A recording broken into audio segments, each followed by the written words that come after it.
I've talked before about the Highways Review Panel and about the recommendations that came out of that to change the thrust and emphasis of how we do road repairs, from small pothole repairs to long-term patch repairs. I'm here at Hoveringham with a good example of what I'm talking about. This is the sort of small pothole repairs that are being done at the moment. So we're changing the emphasis to large patch repairs.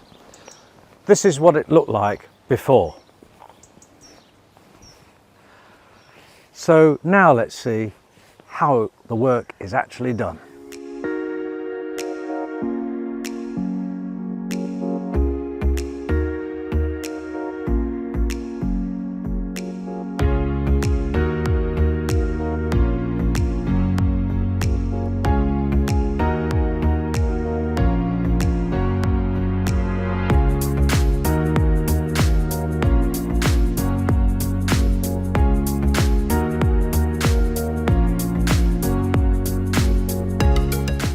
So you've seen how it's done.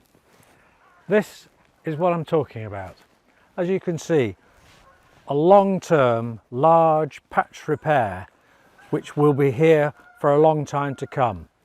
So people can drive over it and cycle over it without fear of any potholes. How we're investing in the roads of Nottinghamshire.